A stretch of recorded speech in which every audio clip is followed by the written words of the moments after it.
Matapos marinig ang mga pahayag ni Jaeon, pinagtahi-tahi ni Kangwo ang mga pangyayari. Pinagpuisan siya ng malamig nang malamang nag-umpisang maging active ang mga demonic order, matapos magkaroon ng bitik ang Dimensional Defense System na Gaia System. Sa madaling salita, lahat ng ito ay nangyayari ng dahil sa kagagawan ni Oh Kangwo. Habang nakangiting pinagpapawisan, ang nakatitig naman sa kanya si Cho Yun-jon. Nasa isip ni Kangwo kung kaya ba ng Gaia System kusang maayos, kaya't agad tinanong si Jaeon kung hanggang sa kasalukuyan ba ay mahina pa din ang Dimensional Wall. Sagot naman ng matanda na ayon sa kanyang narinig, habang tumatagal ay lalo pa itong humihina. Napamura sa isip si Kangwo kasabay ng paglaho ng kaunting pag-asa na maayos ang system. Alam ni Kangwo na kapag tuluyang bumagsak ang system, mas madaling makakapasok sa Earth ang mga demons at demonic beasts, kasama na ang mula sa Elnor. Nananatiling kalmado ang kanyang mukha ng ating bida na animoy walang inaalala, ngunit halos mabaliw na dahil sa mga naiisip. Nasabi pa ni Kangwo na wala siyang maisip na solusayon sa ngayon, kaya't ang pagtutuunan niya ng pansin ay ang banta na dala ng demonic order. Seryoso niyang tinanong ang matandang si Jaeon kung nasaan ang eksaktong kuta ng mga demonic order sa Korea, dagdag pa niya kung naruroon din ba ang lalaking naka-demonic mask. Seryosong nakaupo habang nakagapos si Jaeon na sumagot sa tanong ng ating bida. Sinabi niya na ang location na kasalukuyang alam niya marahil ay wala na ring kwenta, dagdag pa niya na sigurado siyang nakaalis na ang mga ito matapos malaman ang tungkol sa nangyari sa kanya. Saad pa ng matanda na posibleng natapos na din ng mga ito ang preparasyon para sa summoning ritual. Nakakunot ang noong pinahinto ni Yun-jon sa pagsasalita si Jaeon at sarkastikong sinabi na paanong tapos na ang preparasyon gayong nais ng mga ito na kidnapan si Sehon upang maging alay. Napapikit naman ang matanda sa kasinabing wala siyang alam tungkol dito.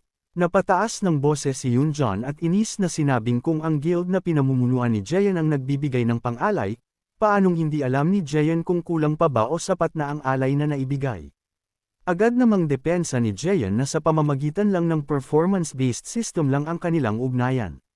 Mahinang napamura naman si Yun-jon sa kainis na itinanong kung ano ang ibig sabihin nito. Tahimik namang napaisip ang ating bida na marahil ay hindi lang ang Nero Guild ang supplier ng mga ito, maaaring ring hindi lang isang malaking guild ang pumoprotekta sa demonic order. Nasa harap ng matandang si Jaeon si Hyun at Yun-jon na seryoso lang na nakikig sa mga sinasabi nito. Sa kabilang banda, nagsalita ang lalaking nakamask na nakaupo sa upuan at dismayadong sinabi na inakala niyang magiging malakas maaset si Kim Jaeon. Nakaluhod naman sa harap ng nakamask na lalaki ang ilan kanyang mga alagad. Matapos malaman na nahuli na ang guildmaster ng Nero, agad nasabi ng lalaking nakamask na mapupunta sa wala ang lahat ng pinaghirapan ni Kim Jaeon. Pinapanood nito ang naganap na labanan sa pagitan ni Jaeon at ng dalawang matitikas na babae sa pamamagitan ng bowl ang crystal na nasa unahan. Sinabi naman ng isa sa nakaluhod na alagad ng lalaki na dahil sa kadakilaan ng lalaking nakamask patuloy ang pagdating ng mga alay mula sa iba pang guild, kaya't tuloy ang kanilang plano. Naningkit naman ang mga mata ng lalaking nakamask sa kasinabing ang hindi niya maintindihan ay kung bakit hindi nag-ingat si Kim Jaeon. Sinabi pa ng lalaki ng nakamask na marahil dahil ito sa ating bida na kasalukuyan niyang pinapanood sa bowl ang crystal. Ayon pa sa naaalala niya, ang lalaking pinapanood ay si Oh Kangwo, sa kasinabing pagtutuunan niya ito ng pansin.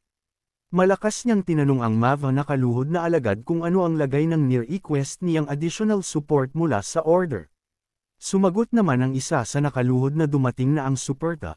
Sa katinawag na dakila, ang lalaking ngayon ay kasalukuyang nakataas ang paa sa lamesa. Animoy haring nasa trono ang pagkakaupo ng lalaking nakamask, saka itinanong kung ano ang ibinigay na suporta sa kanila. Ayon sa alagad, pinadalhan sila ng infernal crystal na naglalaman ng infernal energy.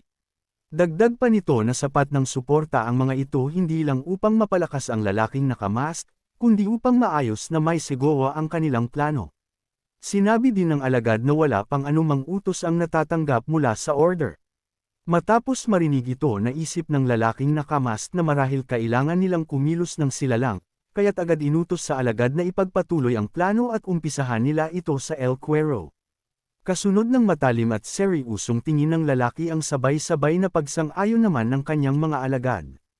Isang malalim na buntong hininga ang pinakawalan ni Yun-jon, Saka matamlay na naglakad palabas ng pinto kasabi si Hayon. Nang hihinang sinabi nito na bakit kailangan bumalik ulit sa umpisa, agad naman tinapik ni Hayon ang balikat ni Yunjan upang palakasin ang loob nito. Nasa harap ng dalawa ang ating bida na napangiti matapos sabihin ni Hayon, na meron siyang matatanggap na gantimpla mula sa government. Papuri pa ni Hayon na hindi nila magagawang hulihin ang mag-amang Kim Jae-yeon at Kim Yung-jon kung hindi dahil sa tulong ng ating bida. Tumawa namang sinabi ni Kang Woo na sana ay hindi certificate o trophy ang matanggap. Sumagot naman si Hayon na hindi siya ganun kawalang puso, sinabi din niyang tatawagan ang ating bida oras na maayos ang lahat.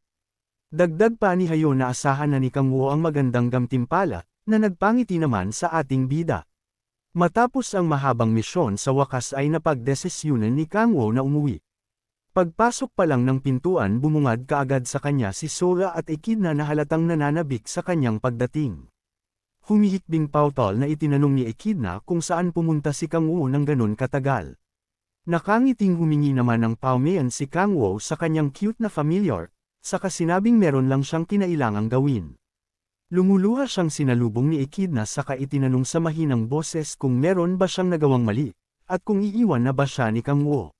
May pakikiusap at pagmamakaawa pang sinabi nito na kung meron man siyang nagawang mali ay sabihin ni Kang Woo upang may ayos niya. Upang maibsan ang alalahanin ni Echidna mahigpit na yakap ang iginawad dito ng ating bida, saka sinabing wala itong ginawang mali at kailanman ay hindi niya iiwan ang kanyang familiar. Habang yakap si Echidna nakukonsensyang naisip ni Kang Woo na hindi man lang niya ito naalagaan sa loob ng halos isang linggo. Buhat ng ating bida ang batang Echidna nang tanungin siya ni Sola kung talaga bang tapos ang dapat gawin ni Kang Woo. Agad namang sumagot ang ating bida na maayos na ang lahat, saka humingi ng tawad sa dalaga dahil hindi man lang siya nakapagpaliwanag dito. Napayuko namang sinabi ni Sola na nauunawaan niya ang lahat, sinabi din ng dalaga na alam niyang ginagawa ni Kang Woo ang lahat upang alagaan sila. Dagdag ni Sola na naniniwala siyang sasabihin ni Kang Woo ang lahat sa tamang oras, na nakapagpangiti naman sa ating bida. Matapos ito sinabi ni Sola na nagluto siya ng kimchi stew para sa ating bida, sakaling umuwi itong hindi pa nakakakain. Nabuhayan ng dugo ay Kang Woo nang marinig ang pangalan ng paborito niyang pagkain, saka puno ng excitement na sinabing nais niyang kumain. Mabilis na inihain ni Sola ang kimchi stew sa harap ni Kang Woo, habang ang ating bida ay naiisip na isang anghel ang dalagang naghanda ng pagkain. Makikita ang napakalaking gusali ng hospital. Rinig naman ang kwento ni Kang Woo na agad niyang nalaman na si Sehon ang tinutukoy sa kumalat na balita. Sabi pa ni Kang Woo na napakaliit ng player world kaya hindi mahirap malaman ang ganung mga balita. Nakangiti pang sinabi ni Kang Woo na dahil mahusay ang kanilang party kaya't mabilis na kumalat ang ganung kwento lalo't tungkol sa kanila. Direktang nakatingin si Kang Woo kay Sehon habang nasa isip na kahit hindi siya gamayan ng kwento tungkol kay Sehon sigurado siyang makikilala pa rin ito. Napalingon naman si Kang Woo sa katabi ng magsalita si Sola at sabihin sana ay sinabi agad ni Kang Woo ang mga ito sa kanila. Malungkot pang dagdag nito na maraming bagay ang hindi niya alam tungkol sa ating bida. Ayon pa sa dalaga marahil hindi ito ang unang beses na naglihim sa kanila si Kang Woo upang protektahan sila. Mariin pa niyang pinagkapit ang kamay sa kasinabing ang pagdami ng nililihim ng ating bida ay siya namang pagkakaroon ng gap sa pagitan nila. May pangangamba pang dagdag ng dalaga na baka dumating ang araw na hindi na niya maaabot pa si Kang Woo, na lubhang nagpapalungkot sa kanya. Di pa man natatapos sa sinasabi ay agad nang humingi ng tawad si Kang Woo kay Soa. Namula naman ang mukha ng dalaga nang sabihin ni Kang Woo na ayaw niyang nag-aalala ang taong mahalaga sa kanya. Halos di makagalaw si Sola nang sabihin ni Kang Woo na hindi niya maipapangako na hindi na mauulit pa ang ganoon, pero sinigurado ni Kang Woo na sisikaping wag na muling pag-alalahanin pa si Sola. Mabilis at pasiga na mungkahi naman ni Sola kay Kang Woo na kung maaari ay mas maging friendly ito sa pakikipag-usap sa kanya, na ikinagulat naman ng ating bida. Dagdag pa ng dalaga na nais niyang kausapin siya ni Kang Woo kung paano nito kausapin si Cho Yun-jon, na animoy matagal na silang magkaibigan at magkakilala, na agad namang sinang-ayunan ni Kang Woo. Nagtatawanan naman ang tatlo habang nakikinig sa usapan ng dalawang animoy magkasintahang nag-aaway. May pang-osar pa ang mga titig nito at sinabing mas maganda ang pinapanood kesa sa mga palabas sa TV. Nahihiyang napaiwas ng tingin si Kang Woo matapos magdikit ang daliri nila ni Sola, namumuha namang napapangifi si Sola dahil sa pang-osar ng tatlo. Hindi naman makarelate si Echidna na halatang naiirita na habang nakaupo sa pagitan ni Kangwo at Sola. Mabilis niyang iniabot ang nabalatan ng orange fruit kay Kangwo saka sinabing alisin nito ang mga puting balat, upang matigil na ang asarang nagaganap sa silid. Natigilan naman sa pagtawa ang lahat ng seryusong magsalita si Sehon, saka sabihin kay Kangwo na meron siyang gustong itanong. Mahigpit siyang napakapit sa kumot na animoy bumubuelo sa sasabihin, saka itinanong kung anong nangyari sa mag-amang Kim Jae-yeon at Kim Yung-han. Nakangiti namang sumagot si Kangwo na kasalukuyang nabubulok ang mga ito sa prison for eternity. Dagdag pa ni Kangwo na huwag mag-alala si Sehon dahil hindi mababayaran ng pera ang kasamaang ginawa ng mag-ama. Ayon pa kay Kangwo na dahil sa nangyari ang Miro Guild at Miro Electronic ay lubusan ng bumagsak. Sinabi din ni Kangwo na nalaman na niya ang tungkol sa nakaraan ni Sehon, kaya't mabilis na sinabing gagawin niya ang makakaya upang tulungang mabigyan ng maayos na medical care ang ina ni Sehon sa maganda at maayos na hospital. Humimikbing nakikinig sa usapan si Teso at Yeonbi, habang si Sehon ay lumuluha at nanginginig ang boses na nagpasalat sa ating bida. Nakangiti ngunit patuloy sa pagluhong hinarap ni Sehon ang ating bida, saka tinawag itong tagapagligtas. Saad pa ni Sehon na ang pagkakilala kay Kangwo ang pinakamagandang nangyari sa kanyang buhay, kaya't walang pag-aalinlangang nanumpa na simula sa araw na yun katulad ni Teso ay susundin niya ang anumang iutos ni Kangwo. Pinagpawisan namang natigilan ang ating bida matapos maisip ang lahat ng ginawa niya kay Sehon, lalo na ang subordination na ginawa niya dito. Nakatitig siya sa nakangiting si Sehon habang nakikiusap sa isip na huwag nitong ituloy ang balak, dahil sa guilt na nararamdaman niya. Sinabi ni Sehon sa ating bida na ikokonsidera niya ang ating bida at igagalang na kanyang nakatatandang kapatid, habang maluha-luha pa na may kasamang pagpablush. Sa isang banda ay tahimik lang si Kangwo na naiilang sa mga pinagsasabi ni Sehon. Sinabi ng ating bida kay Sehon na kung ganun ang gustong itawag ni Sehon ay ayos lang kung sun ito komportable. Mangiyak-ngiyak na natuwa si Sehon sabay nagpasalamat sa ating bida. Maya-maya ay nagsalita si Sehon na sasabihin na niya ng mas maagap, na may isang bagay siyang itinatago sa lahat. Nagtaka naman sina Teso at Yeonbi kung ano ang nais sabihin ni Sehon. Sinabi ni Sehon na gawa ng mga sabi-sabi tungkol sa kanya. Siya ay player na na-awakened na mayroong special ability sa kanyang unang awakening. Ang special na ability na iyon ay tinatawag na Descendant of the Martial Arts God, at ang rank nito ay SSS. Dagdag pa ni Sehon na hindi niya magamit ang buong potensyal ng ability na iyon dahil mababa pa ang kanyang level. Sabi pa sa kanyang system na magagamit niya ang kapangyarihan ng martial arts god na si Qian Taihuang. Namangha si Yeonbi sa special ability ni Sehon na may rank na SSS, dahil walang sino man ang makakakuha ng ganong abilidad sa unang awakening pa lang. Namangha din si Teso at sinabi na alam na niya kung bakit ganon ito kalakas. Tanong pa ni Teso kay Sehon na paano ito nauwi sa pagiging descendant ng martial arts god. Sagot ni Sehon na hindi niya alam. Napabuntong hininga na lang si Kangwo dahil alam na niya ang tungkol doon simula pa lang, sabay naisip na kung yun lang ba ang gustong sabihin ni Sehon. Pero sinabi ni Sehon na may dumating na mensahe sa kanyang system noong maging player siya. Naayon sa mensahe na dahil sa pag-malfunction ng Gaia system, siya ay napili para maging protector. Nagulat si Kangwo sa revelation na kanyang nalaman. Tanong ni Teso na ano naman ang Gaia system. Sagot ni Sehon na hindi niya sigurado kung ano iyon. Sa isang banda ang ating bida ay naiisip na kahit na ang ranker na si Cho Yeonju ay hindi nabanggit ang tungkol sa Gaia system, pero si Sehon ay binanggit ang tungkol doon. Liban doon ay napili pa si Sehon bilang protector na tutulong sa Gaia system. Tinanong ni Kangwo si Sehon na kung anong date ito nagsimulang maging player. Sagot ni Sehon na ika-22 ng Mayo. Napaisip bigla si Sola sa panahong iyon. Maya-maya ay sinabi ni Sola kay Kangwo na, iyon ang araw na nagkakilala sila ng ating bida.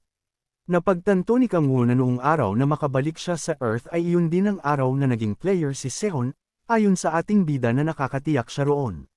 Na-awaken si Sehon dahil nag-malfunction ang Gaia system. At kapag ang protector ay nagpakita para sa ganung sitwasyon, ibig sabihin lang noon ay si Sehon ang susi para maayos ang Gaia system. Masayang nagtanong si Yeonbi na kung si Sehon ba ang tagapagligtas ng mundo o anuman. Masayang sinabi naman ni Teso na hindi ka panipaniwala iyon.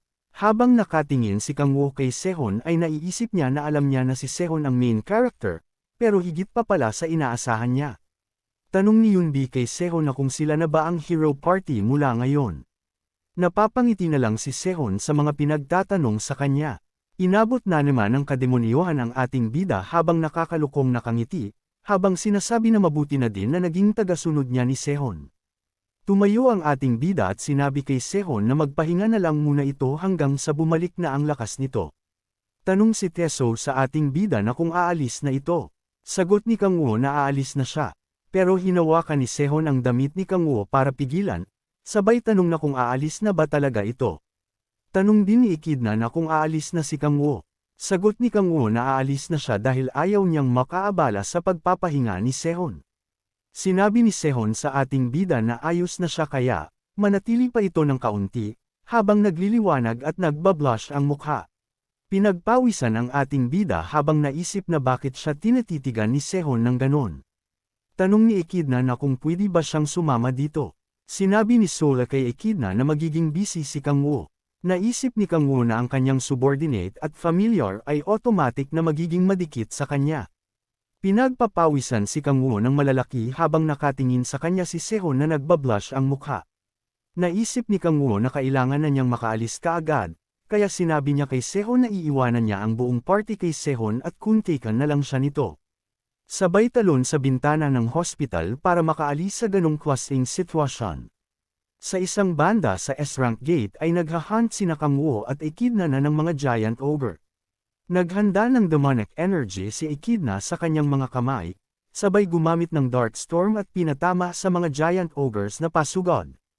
Lumikha si Echidna ng matatalim na hangin kaya nagkasugat-sugat ang katawan ng mga ogres. Kasunod noon ay sumugod si Kang Woo dala ang kanyang palako na Power of the Iron Axe plus Power of Frost. Habang pasugod ay may notification na lumabas na nakuha niya ang skill na Leviathan.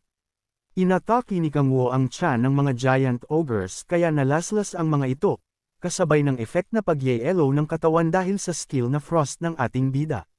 Matapos ng atakeng iyon ay patay agad ang mga giant ogres, kasunod ng paglitaw ng notification na nakakuha siya ng experience point. Tumaas ang level niya ng isa. Nakamit na rin ni Kang Woo ang level 50 at na-unlock na din niya ang ika-6 na awakening, ang special ability ay nagpakita na. Tuwang-tuwa si Kang Woo at hindi makapaghintay kung ano ang bago niyang special ability. Ayon sa notification na ang kanyang ika-6 na special ability ay hindi tukoy, at ang rank nito ay hindi rin tukoy. Ayon sa system na kapag naabot ang extreme demonic energy, ang special ability ay tuluyang magpapakita. Biglang nanghina si Kang Woo at nawala ng gana dahil pinaasa na naman siya ng system kaya napatungo na lang siya at naisip na bakit may question mark na naman, lagi na lang hindi tukoy kung ano yun. Tanong ni Echidna na kung ayos lang ba si Kang Woo o kung pagod ito. Habang nakatungo ay naisip na lang ni Kang Woo na hindi nga niya alam kung ano ang kondisyon ng extreme demonic delay, kaya paano pa niya malalaman ang kanyang bagong special ability. Sagot ni Kang Woo kay Echidna na ayos lang siya. Maya-maya ay umilo ang communication orb ni Kang Woo at may tumatawag dito. Nang sagutin ni Kang Woo ang tawag ay nagsalita ang nasa kabilang linya na siya si Sola, sabay tanong na kung busy ba sa ngayon si Kang Woo. Tanong ng ating bida kay Sola na kung kamusta na ang paglipat ng mga ito ng bahay. Sinabi ni Sola na matatapos na rin sila, kaya umuwi na ang mga ito. Kinamusta ni Kang Woo ang ina ni Sola, sagot ng dalaga na ayos lang. At sinabi ng kanyang ina na magmanga lilinisin pa na kaunting bagay kaya gagawin muna nila. Nakangiti ang ina ni Sola habang nakatingin sa isang larawan. Sa isang banda sa malaking building ay ang bagong tirahan nila Kang Woo. Tanong ni Sola sa ating bida na kung sigurado ba ito na dito na sila titira. Manghang-mangha naman si Echidna at sinabing napakalaking pugad. Sagot ni Kang Woo kay Sola na, sigurado siya na doon na sila titira. Isa silang pamilya kaya sama-sama sila. At ayaw niya tumira sa napakalawak na lugar na siya lang mag-isa. Sinabi ni Sola na, binili ni Kang Woo ang lugar na iyon, kaya paano sila titira ng kanyang ina na kasama si Kang Woo. Tumawa si Kang Woo at sinabi, hindi naman niya iyon binili galing sa sariling pera niya. Binili iyon ng Red Rose para sa kanya. Tanong ni Sola na kung ang ibig ba nitong sabihin ay si Cha Yeonju. Sumangayon ang ating bida, kaya natuwa si Sola pero sa loob-loob niya ay nalamangan na naman siya ni Cha Yeonju. Naisip ni Sola sa si Cha Yeonju ay kayang mabili ang mga mamahaling apartment ng Medallion para kay Kang-woo. Iyon ang bagay na nagpapainis sa kanya, pero hindi niya maitatanggi na malayo ang agwat ng kanilang level. Sa likod ay nagtataka habang nakatingin kay Sola kung anong nangyayari dito. Nagtanong ang batang si Echidna sa ating bida na kung may pupuntahan ba ito bukas. Sagot ni Kang-woo na wala siyang schedule na pupuntahan bukas. Sinabi ni Echidna na kung hindi busy ang ating bida ay pwede ba silang. Sinabi ni Kang-woo na kung gusto ba ni Echidna makipaglaro sa kanya bukas, dagdag pa ni Kang-woo na bakit hindi na lang din sila mamasyal bukas. Tuwang-tuwa si Echidna, samantalang si Sola ay naiingit sa bandang likod. Maya-maya ay naglakas loob na si Sol ang magsabi na gusto din niyang sumama. Nang sumapit na ang umaga, nagtonggo ang tatlo sa pamilihan. Sinuutan ni Sola si Echidna ng costume at tuwang-tuwa naman ang bata. Masaya ang dalawang babae habang kinukunan ng larawan si Echidna. Sa likod ay nakangiti lang na nakatingin ang ating bida habang iniisip na masaya siya dahil close si Sola at Echidna. Nag-aalala siya dahil mailap si Echidna sa ibang tao. At sa kanya lang dumidipin. Pero kapag si Sola ay nasa tabi lagi ni Echidna nakakasigurado siya na makaka-adopt agad si Echidna. Maya-maya lang ay di na mahitsurahan si Kang-woo mukhang pagod na pagod at malalaki ang pawis sa mukha. Yun pala ay dahil pinagbitbit siya ng mga pinamili ng dalawang babaeng Sola at Echidna.